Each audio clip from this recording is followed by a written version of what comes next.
Hello viewers, আজকে আমরা কথা বলবো ছোট একটা টপিকস নিয়ে এবং আমাদের আজকের টপিকস হলো অটোইমিউন হিমোলাইটিক অ্যানিমিয়া কিভাবে আমরা কারেক্ট করে থাকব। মানে আমরা অটোইমিউন হিমোলাইটিক অ্যানিমিয়া কিভাবে আমরা কারেক্ট করব। তো আমরা জানি হিমোলাইটিক অ্যানিমিয়া যদি আমরা চিন্তা করি দুই ধরনের হিমোলাইটিক অ্যানিমিয়া আছে।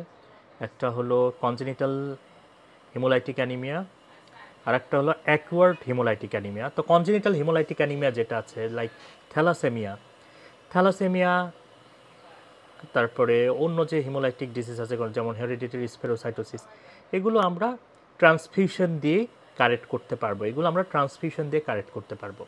এখন অ্যাকুয়ার্ড হিমোলাইটিক অ্যানিমিয়ার মধ্যে দুই টাইপ আছে, একটা হলো ইমিউন আর একটা হলো নন ইমিউন। নন ইমিউনগুলোর মধ্যে আছে মার্স হিমোগ্লোবিনুরিয়া, তারপরে কেমিক্যাল বিভিন্ন কারণে হিমোলাইসিস হতে পারে, যেমন কপার সালফেট টক্সিসিটিতে হতে পারে, উইলসনে হতে পারে, তারপরে বার্ন, ড্রাউনিং এগুলোর কারণে হতে পারে, এইরকম ফিজিক্যাল কারণগুলোতে হতে পারে, ইনফেকশনের কারণে হতে পারে আমরা জানি, লাইক ম্যালেরিয়া, তারপরে ক্লোস্ট্রিডিয়াম পারফিনজের এগুলোর কারণে হতে পারে। তো এগুলো হলো নন ইমিউন কারণ। সো নন ইমিউন কারণগুলোতে আমরা ব্লাড ট্রান্সফিউশন দিতে পারি, এতে তেমন কোনো সমস্যা নেই। সমস্যা হলো যদি ইমিউন হিমোলাইটিক অ্যানিমিয়া হয়, অর্থাৎ অটো ইমিউন হিমোলাইটিক অ্যানিমিয়া হয়, সেক্ষেত্রে আপনাকে মনে রাখতে হবে এক্ষেত্রে আমরা যখন ব্লাডটা পেশেন্টকে দিচ্ছি, আমরা যখন রোগীকে ব্লাড দিচ্ছি, অর্থাৎ অটো ইমিউন হিমোলাইটিক অ্যানিমিয়াতে কী হচ্ছে, আমাদের আরবিসিগুলো আমাদের ব্লাডের মধ্যেই হিমোলাইসিস হয়ে যাচ্ছে, আমাদের আরবিসিগুলো অ্যান্টিবডি মেডিয়েটেড হিমোলাইসিস হয়ে যাচ্ছে, তাই তো?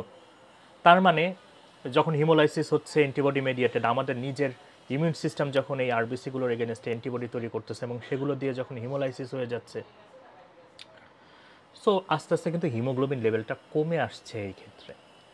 তো এই ক্ষেত্রে আমরা যদি অ্যানিমিয়া কারেকশনের জন্য পেশেন্টকে আবার নতুন করে ব্লাড